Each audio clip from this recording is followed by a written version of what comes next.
Dunay reklamo mahigala kay dunay cell site nga gibutang sa usa ka barangay dito sa may barangay Tangke Talisay. Cell site ha, gibutang na arat tungod mahigalas bay.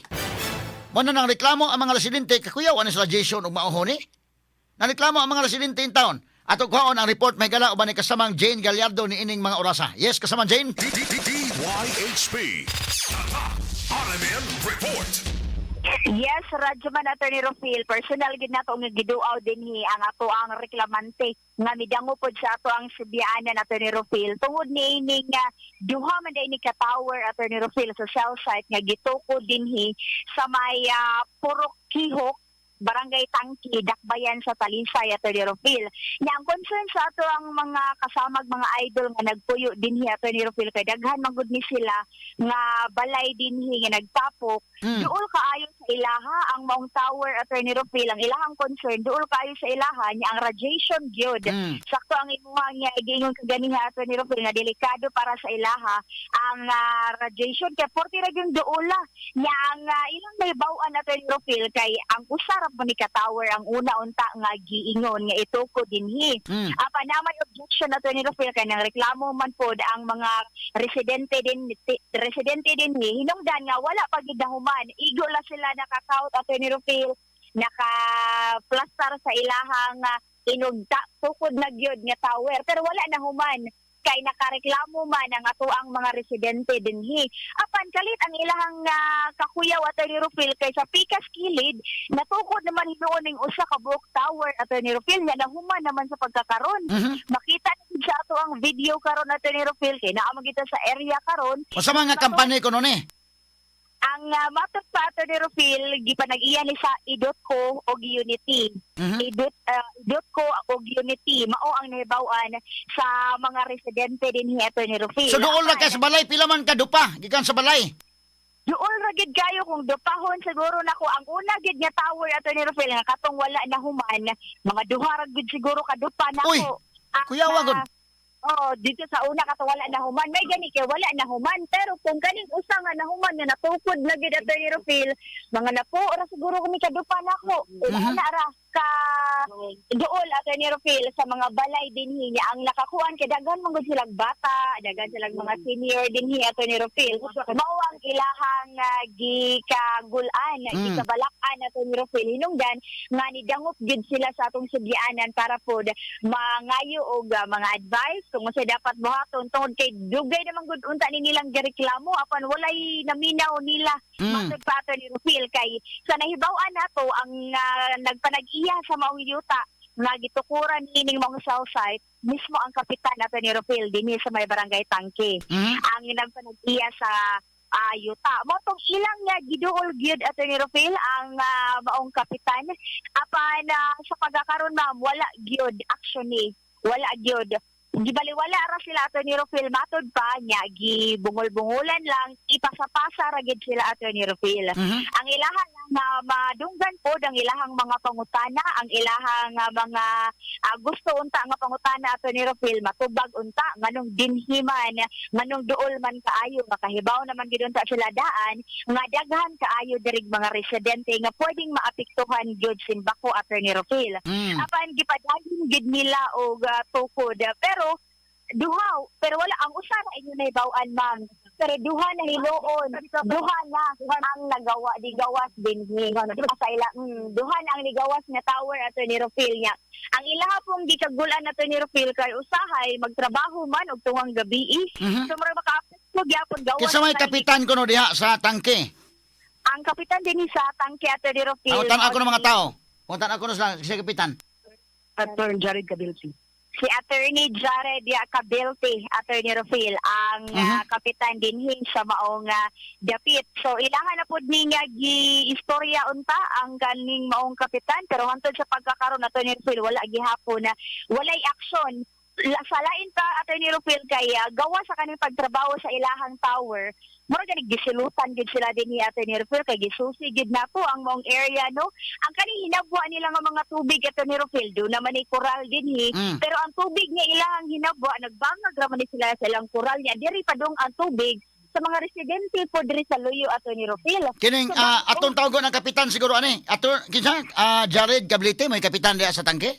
Yes, Attorney Rufil, Attorney Jared Cabilte. Cabilte, Ang kapitan din sa barangay Tangki po, Attorney Ato Rufil. kung tawgon dai natin number ni dai para lang nga mabati na to ang side po sa kapitan unsa ning reklamo sa mga tao unya unsa man ning hitabo unsa man nakapahigayon sa public hearing diha. Nakapahigayon sila public hearing, Attorney Rufil, sa unang tower and sa ma'am. Sa una sa tower, nag-public hearing sila, which is iyang gipatunga mga barangay tanod o mga BHW. Pagkaibaw na mo nga tower na ilang itukod, ni file din ni petition sa mayor. Dayon, di-public hearing ni. Mamangya ko nang nahitabo, pag public hearing, sige sa pasabot. Amo lagi sa inyo, hindi mo sugot kay na radiation. Gibali, wala man gihapon nila. So, mao to ang una-unta nga O mao na ang unang tower. Pag adto na ko sa city engineering, adto ko na kay Bao nga duha di ka book tower which is ang idot ko. Nga among petition ang unity. Wala mi kay Bao nga na ito ko na idot ko. Wala ma-inform ang mga residente sa tangki. Lakto pag istorya gibuang niya ang mga residente sa tangki gigamit niya yung posisyon. mao ni ang mga kuan good gusto ipagawa sa mga residente, Attorney Rufil. Katong na istorya na to, Attorney Rufil, mao to siya si Ma'am Maribel.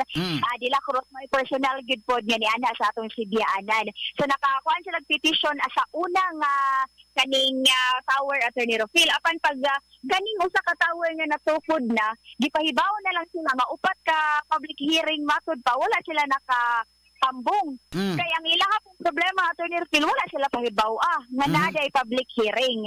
Mao ang ilahan kabalakan gyud nya natukod naman gid ning usa, Attorney Rufil, mao nakuyawan gyud sila. Nakuyawan gyud kay duol man gyud kaayo, Attorney Rufil, pero mao na ilahang gikuan ron nga gusto sila nga ma-actionan ang ilahang mga gusto nga ipaabot po sa ato ang kapitan, ma'am. Unsa pa man ninyong nasinati idinhi, ma'am, nga kanang gusto ninyo nga ipaabot sa atong kapitan or baka sa ato ang mayor. Live ka sa DYHP, ma'am. Usa ra man jud among gipangayo. Ma'am, among kapitan mismo kabaw na jud na siya, ma'am. Katong pagkahibaw na mo nga nagpetisyon na mi, kabaw man siya. Siyempre gi-public hearing mi.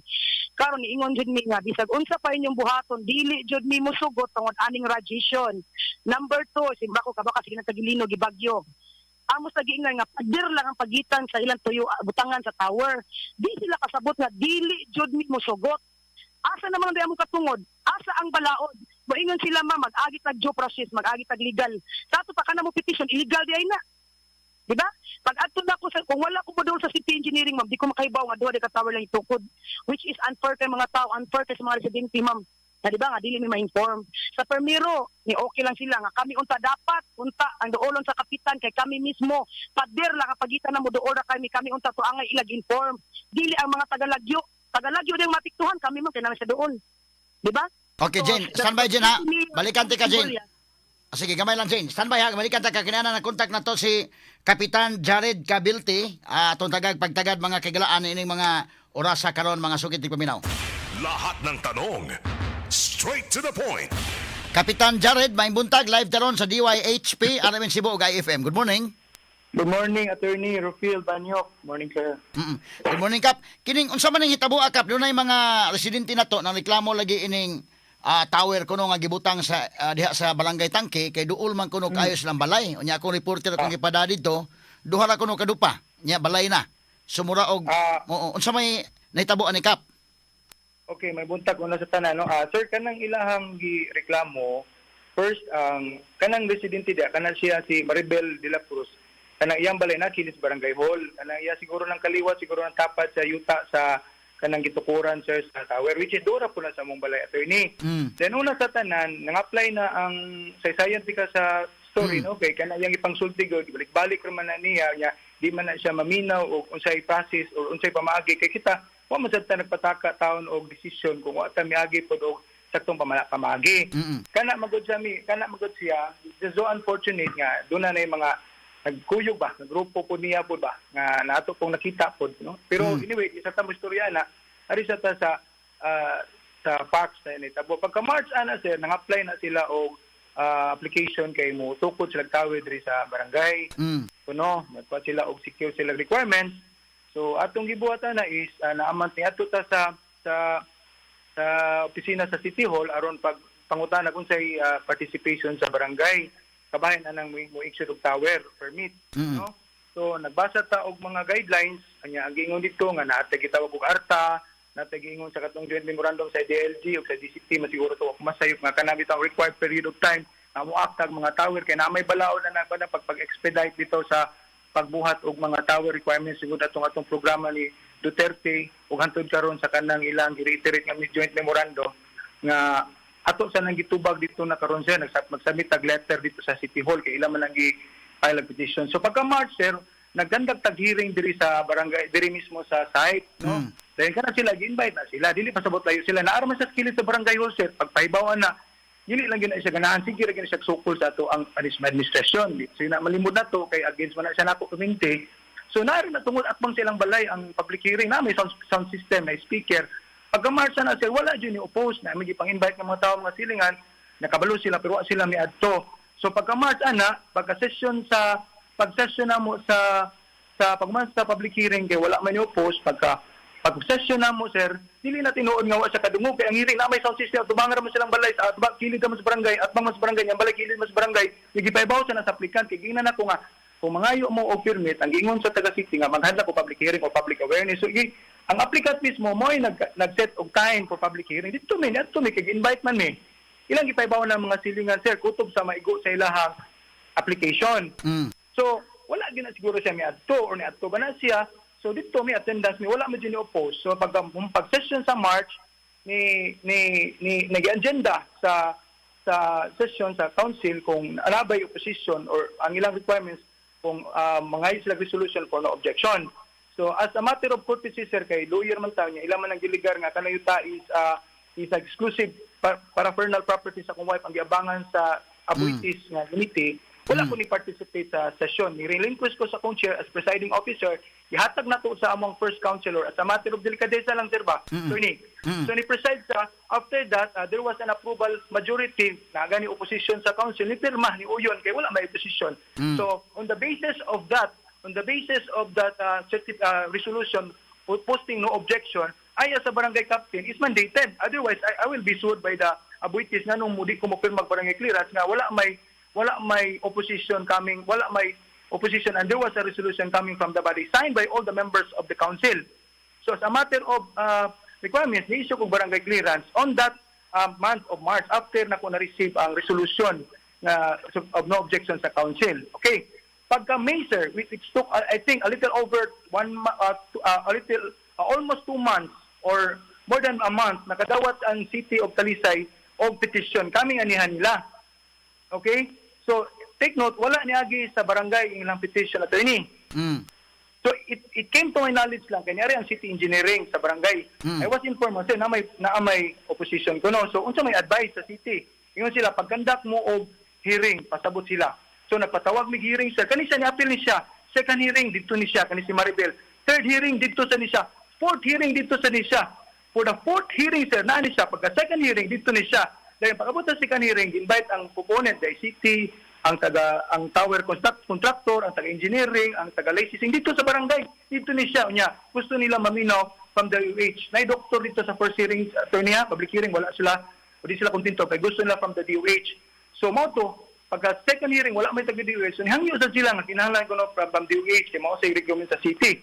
So, kaya wala man ito DOH. Ang second hearing, nahuman, pero wala DOH. So, may ko, sige, let's have the third public hearing na DOH. So, pagka third public hearing, sir, ni-request mi og letter sa DOH o as ang proponent nga magpada sila og representative DOH, FDA, the Food and Drug Administration Office. Para mo represent, ma-explain kung sa gining radiation nga issue. But based on the first public hearing nga Dr. gikuha na mo, it was thoroughly explained that there was no radiation, there was a finding from WHO, that there was no findings, that there was no basis, there was no scientific basis nga makakos sa cancer. Kinara sa sibabaw at the same time, mas makakos pa kuno cancer ang nasa cellphone sa imong, makakos makuno ng radiation, ang kanang nasa imong bulsa kuno. So, but definitely, wala kuno na mga health effect. Gani, daghan mang tawe, naga-erect, gani tawe, rin sa barangay San Roque, na ibabaw sa barangay hall mismo. Until now, existing pa na. So anyway, going back to the third public hearing, dito, ang mga sometime on August, dito na sila, kani siya yung grupo. Then paguman, ang DOS ni, wala man sila ka lugar, kay due to time pa ng ilahang, alang schedule siguro, dili ma-fit. So, ngayon ko nga, atong i-move ni po fourth hearing. na siya dito, ang kana si Maribel dito na siya, firma na siya attendance kay gusto siya nga nagit ang taga-DOH. So what I did, attorney, I wrote personally a letter, aside sa letter sa, I don't know, so, yun sa pag-invite sa taga proponent tower contractor ang ilahang DOH, I personally wrote a letter addressed to the DOH FDA Manila requesting the presence of the representative to explain the health issues or whatever problem pertaining to the tower if ever there will be questions arising from that. Kay mo man lang gusto. So I received a letter from the DOH. I have received a letter and yun sila, wala yun na ka-cause of cancer. Di yun na ma-cause of cancer. Yun siya nga, maningkamo sila maka-attend but they said nga kung hindi sila ka-attend, they have to be live stream. Magkuhan sila, mag-video conference sila sa hearing. Kung di sila availability, kung dili sila maka-personal which we granted attorney. So mo na, pag on the fourth hearing, nagbutang din dito og sa site, naadto na siya, nagbutang mi dito sa site og kanang projector para pag human sa space sa taga-DICT, sa taga-engineering dito, ang taga-licensing dito, para tagaan na mo time explain sa dito na sila, dito na siya, nawala na siya kalit. Pag naibong na pagkawala kalit, dito na siya sa bumburadyo, gitawagan ko kalit. Pero nag-hearing, mag-public hearing man din, ako mismo nangutana. Aside sa katong letter na kinadawat ako from DOH, sa DOH FDA nga, wala yun siya, di yun siya maka-cause of cancer and everything ilang kabalakan. Pero di yun na siya maminaw attorney, pagka for public hearing, dito ang FDA, nag-video call, online ang taga-FDA, gi-explain na ako mismo ni Barog, ningutan ko, ma'am, can you categorically state for the record, for the information of us here listening, maka-cause bag cancer ang tower? No. Maka-aggravate bag existing medical conditions? No. Maka-cause bag any other medical complications or maka-cause bag any sickness or diseases? No. There was no finding. Even the WHO Health Organization certified there was no effect. Mga sa itong letter nga gipadala nila nako. So, to clarify things, I sent a letter to the mayor. I explained everything. Nga mao na nakuha nga, kami igura mi submit sa among barangay clearance, tuwa sa mayor tanan, ang permits, ang licensing ani, tuwa ni sa mayor town. Tuwa tanan dito. Kunya ako yung ginabundo-bundo perminti, kay kabaw ko, it just accidentally, na-screenshot na ko lang conversation. Silang grupo diri kinsay nagpaluyo. Ambot magbuot siguro sa Ginoo, mao na karon kabaw ko kinsay nagpaluyo ani attorney. I just clarify. Di man sa tainana no? Nga magpatakal lang ta. Ang mga balay sa attorney, naara sa kilid, sa tower, wag gani ko mahadlok. Kay kabaw ko ang saka safe. Nya akong question, nganong wala niya gidirect ang amo ang opposition sa barangay. Yeah, despite of that, ang petition, amo dyan ang i-accommodate. There was a letter coming from the DOH addressed to this barangay captain, nga wa yun ang issue. Di na angay kabalakan ng tower. So pila man gyud ka tower ang ito ko diha, kapitan? Duha, likod sa Mumbalay o sa building sa Pasawa. Attorney. So kanang maong yuta ang tag-iya ana, ang kanang duha ka tower ang tag-iya ana nga yuta sa imong asawa. Akong asawa yung suon kay exclusive paraphernalia man kay inherited during the existence of our marriage attorney kabalo man jutana attorney. So at least nag-abang na po na sa imong anyong yuta diha. Yes, Gumahon. nag-abang na sa attorney. Dili kami may applicant attorney. Nag-abang na siya attorney and the applicant is this Unity owned by the Boitis and the other one is the Dotco attorney. Unsa man nga attorney tanan niya. unsa man nga cell site abuitis may tag-iya ani? Unsa man nga kwan? Unsa man nga ani nga kwan? Dili ni Globe, dili ni Smart, dili ni Ingon na. dito unsa man ni? The way I understood it attorney is like this. Karon di ay under sa law nga katong konektadong Pinoy o katong panahon ni Mayor President Duterte nga gipaspasan ang pag-establish di wala ganitong number of days ang processing pila ra to ka days lang kay may gumata sa anti-red tape law kung di ta mo-act dayon sa permit attorney magamping sa tao ni ang gingon na ni attorney ako nasabtan na ni is ang naay contractor og tower lang. This is the Unity which is owned by Boitis. Ang Unity abangan na siya sa mga cell site kanang telco like Smart, Globe, dito moabang na sila sa tower. So sa lahi ang tower nga mag-construct, lahi sa nang morinta sa tower nga butangan sa company. Ana. So mahog siya og kanang separate ang contract nila relationship. Unsa man kalayon ang unang tower ug ikaduhang tower? Dugkol sa meters away pero okay raman siya attorney basing nila kay nagtapad man kay nagani dito sa Kimba gatapad jud kani mo distansya gani. Pero niagi man siya engineering, niagi man sila og kanang licensing tanan attorney. Dili siya ngay kabalakan kay ang ganiha ang nabawaan ako kay sige man jud ko pangutana Yun sila nga, ang Manila nga engineer sa structural sa Unity, sa British, mao mo ani mo approve silang trabaho, o kung saan na ilang kalot, then human, kung pwede na silang magbuhos, based sa ilang approval sa ilang quality. They go through this process, attorney, tedious and very strict ang ilang quality control. Gani, nasa sila yung mga limitations and guidelines, di ko follow po. Nasa sa soil test, kaya mag-inquire mo gisa, nasa sila ka ng deep, kung sa kalamlo, kung sa nga klase nga structures sila makomplain. And these are big companies, I believe, na nakabalot sila. Ang ako yung concern Oo. na nito ni ang among lugar mulag din ang internet provider, ang internet connections. Labi na yun na tay mga virtual assistant nga nagtrabaho, mga nasa call center, natay online class ato mga bata, na ami diri portion nga dead spot. So kinahanglan yun ang tangke ug nay signal. So kung sila kasabot attorney kung unsay makontribute sa tangke nga wala mi satellite, wala mi diri tower, dako kayo unta na nga tabang namo diri. Ang nakaproblema lang gud ani ng mga tawanan kay na timingan ako ilang kontrapartido ang ilang kapitan. Pero kung lahi pa yung naglingkod ani attorney karon, I'm sure supot-supot yun na, wa dyan ay problema. For sure. Kay kabaw po kinsa nagpaluyuan nilang grupo attorney. So, how many public hearings were conducted prior to the installation of this tower? 4. 4. So, were they properly documented? Yes. And Do you I have already pictures submitted- and minutes of these public hearings? I already submitted all the. I made a letter on my own. I submitted all the attachments to the office of the mayor, to the city planning, because I was asked to explain. I give them everything. Ilan naman kong gipabumbo, ilan akong gipatulpo, and akong gitubagtanan ang ilang gusto. Galing lang, it's very unfortunate lang kay naalang yun sila nagpaluyo niya. Mag-careful ta kay ang ilapod na ang uban pong langkaw pa nagpaluyo, nagtrabaho na po na pa City Hall, which is makonflict po ni sila. Kay gatuo sila ako, naghatag og mayor's permit, di man. Okay. So sige, so kinini ang naman ni mga minutes no, kapitan, ang gipahigayon nga public hearings. Yes, attorney. Tuwa tanan gisubmit na ko gisubmit man na tanan sa applicant attorney sa katong contractor sa tower, and at the same time ila sa nag-attach kay mo ko i-attach that kay requirement sa engineer sa City Hall sa respective department nga moagi-agian sa ilahang ang ilan sila mga permits attorney. So ako sa tong gi-provide. So were there separate public hearings sa usa ka tower o nya sa lain pang tower? Gidungan na siya attorney kay mao may giingon nila nga dunganon ang request kay tapad naman sila. Oo. And the same issues naman ilang concern nga ilang ipangayo. So nani mga pictures no mo tan-aw lang sa mga pictures o sa minutes ani Kapitan Jared. Na ako yung mga pictures attorney gi-submit dito sa sa city nga katong mga proceedings na amin attorney. Apil ba sa mga kondisyones o agreement nga naay regular monitoring sa health sa mga residents doon sa tower aron pag-apis nila na labi na kadto mga nabalaka ba? I think sa side siguro sa city attorney, but ako ganing clearance is subject to compliance man ko ingon ko barangay clearance. This is subject to compliance of all other pertinent laws, rules and regulations pertaining to the constructions of this particular structure. Hindi man gyud sa to tanan og unsay mga limitations. The issue is especially on the issuance of of the permit from the city. Ako mo gyud ang ibutang sa akong barangay clearance attorney.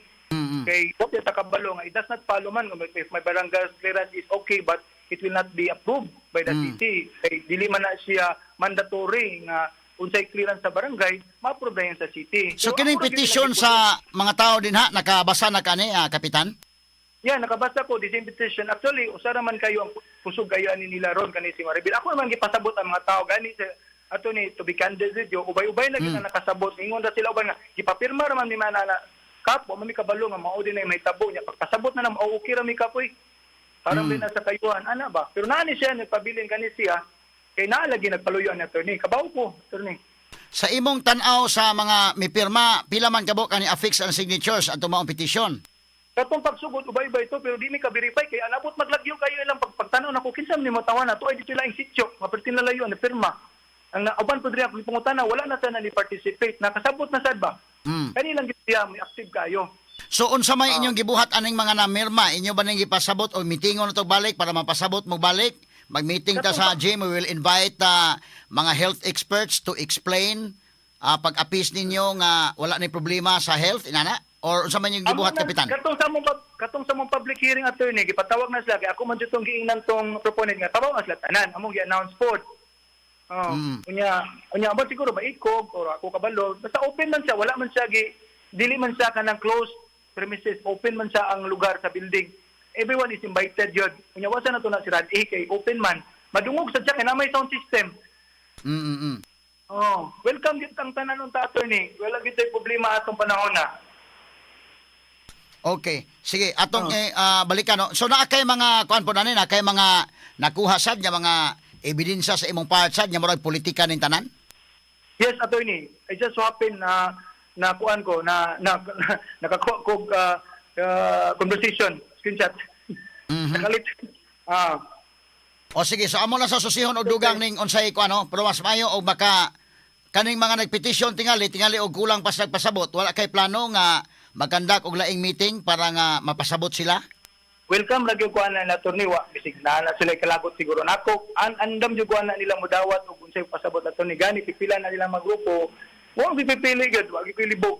Or being the barangay captain of Tangke, are you not going to initiate a meeting with these people who signed the petition? Pwede good attorney. Welcome ko ana na attorney kay mo man naman akong gibuhat sa tong first, second, third, fourth o mo saka siya nako dre. Ako mo magstorya mi, amo mapasabot, akong i-explain sa iya. Pwede ra gid attorney, wa jud koy problema. Wa jud koy problema. Ang problema lang po niya kung willing pa pud siya. Kay kapila naman mi nakita ana niya. Wa mo koy problema attorney. Kasabot mo na kailangan man na siya nako gyud personally. Okay. Di ko na siya kay kon nga dito ta, di man nato na trabaho mo taon maluoy. Oh. Sige. Okay. So amo lang tan-awon sa mga pictures sa atol sa public hearing. So doon na kay mga pictures nga appeal po ni sila atol sa public hearing. Oh, di na ko categorically say pero napoy mga pictures nga gisen. Ito na siya. Yeah, I think na siya kay kabaw na siya mismo nga na-attend na siya. Kasi nato na siya mapangutan nato ni mangingon na siya dito na siya. Naka-attend mo na siya. Kabalo na siya. Agay si pirma sa attendance na So, yung pangalan. Kadto mga doktor sa DOH, kinsa man to mga doktora na atoy napunto sa atong minutes. Nato screenshot ay kuha man siya to ini katong sa DOH FDA online to. Kana bitong gigalitan na mo og tanang projector kasi DOH FDA dito siya. Kung ano gid datong opportunity pagka court dito na siya niya. Nawala man sa kalit. Si kana si Maribel. Ako na kami dito na ngutana. Ako jud sige ko pangutana kay para sabtan sa taong taba. Sabot sa dakay na sabi among balay taong skilid. Okay, sige, sa mutan-aw lami sa dugang pa mga pictures ani, dugang mga minutes ani, Kapitan na Jared. Yes, pwede na to ni. Wag gyud problema to ni. Okay. Jane, unsa man naapay laing concern din ha si Maribel o doon na say concern or unsa man? Kung sa ni Rufil, naminya ra gyud sad sila karon na sa interview niya. Doon na lang ako isulti dugang lang at sa di panitapuso na to ni. Unsa man unta? Attorney, sa tinuod lang attorney ha, dili na tinuod iyang giingon nga duha ka public hearing ang gibuhat giusara niya na ani mga kap na pamatuod niya ang petisyon hamog gihatag nila og sa City Hall usa ang unity ang kani gidot ko wa mi kay baw wa ko nga to sa city engineering di na ko maibawan nga duha ka tower dili na tinuod nga ingon siya ka politiko amuhan no politician involved kay why mga kaliwat namo nga na involved sa politika ikadto ingon siya nga giusara nila nga public hearing ang duha ka tower which is wa kay baw ang mga residente sa duha ka tower ang nigawas kung duha pa attorney sa to pa duha mo i-petition pa unit yung gidit ko nga ano ko sa naman ang i-petition na ako mga kauban diri pwede ra nimo makuha na attorney mapangutanan nimo sila attorney mga kauban nako diri nakatapan So asa man yung petition karon? Asa man yung petition to sa City Hall? I think ang unity facilities sa na. To asa yung gi-submit yung petition? A petition gi-submit na mo sa mayor's office attorney na receive na sa mayor's office mabitaw to nga niingon ang staff ni mayor attorney nga dai na object na namo dai na ako diri sa city admin na object na namo wa na madayon kay nay objection inko sa ato pa kung na object ninyo man madayon man ingon siya kani kabaw na do lang kapitan karon pagbahan na attorney kani mga trabahante ging na namo nga uy palihog mi ang inyong tubig diretso ninyo diri darit dapit sa among property karon pagtawag sa RTI ana na sila nangitag paagi nga laut sa nila host gikan sa which is 20 meters away gikan gihalbungan nila sa host patong sa creek unya mo ingon tagit sila nga mao na naami dagali diri sa aming mga video Sige. na nagpamatod na ang adlaw Mutan-aw mi sa mga kwan. Mutan-aw mi sa mga video o mga pictures ha. Mangita na taglain time pod nya matan-aw na to na, okay? Okay, attorney. Sige. Okay. Nakagina ko mga kauban attorney Sige, unya na lang, standby na sa. Buntag attorney. Oo. Kanang kana yung giingon nga court hearing dili gyud na siya tinuod. Public hearing. ni kandak na siya hearing diri ra gyud sa barangay. Mao na pag hearing niya na mo diha sa barangay, niingon dayon mi nga dili gyud mi mosugot. Nganong ilang pa mang ipamugos nga di man mi mosugot nga tuol wang kay ni. Ang kanayang giingon nga kanay ko ni mga tawo nga niingon niya okay ra kap dili na taga diri duol ka duol attorney tagalagyo na which is kana iyahang mga kuan mga tao ra na Sige, iya. atong i-validate lang ni Ham. Oh, okay, standby. Yes, Kapitan. Tira, ilasa na, Tony. Na may picture. Sige, among sosiyo ng mga pictures o mga video kung na available. Ani nga, kwan, ato sa sang tagagigayon nga may tungkol sa tong time nga napupos na. Pero mangita mig lain pamaagi ani nga ma-counter check na mo. Salamat kay Kapitan. Oh, yun. Salamat po na, Tony. Salamat kayo. Okay, may buntag nimo. May bunta ka, Tony. Okay, Jane. Yes, attorney. So ating i-validate ni. Og nasa yung mga available pictures din ha or video or kung sa nahitabo ato mas maayo makakita sa ta. Pero lahusan na lang dito sa mayor's office, pangutana dito palihog kung kwan, wala man tayong oras bisag sa off the sa kwan na lang, off air na lang o ma-record ba kanimo og maadto nimo opisina ni Mayor Samsam Gulyas pangutana alabot aning hitabo kasama Jane. Yung sa Attorney Rafael, ato pa ng Tagalog pagtagad para po nga mapahibaw po nato kung unsa jud ay ang nahitabo or ang sitwasyon dinhi po ni Attorney Rafael sa maong area. So nagikan na lang dinhi Attorney Rafael sa may barangay Tangkining Dakbayan sa Subo. Kauban ako sa tong RMN Patrol at ang Speed Pilot Radyoman Justice Sumampong. Ako sa Banginyo Radyoman Jane Gallardo, DYHP Tatak, RMN. Number 1 sa balita. Number 1 sa komentaryo. Number 1 sa drama. At number 1 sa serbisyo publiko. DYHP RMN Cebu. The official overall number 1. Number 1. Okay, salamat Jane Gallardo sa imong report.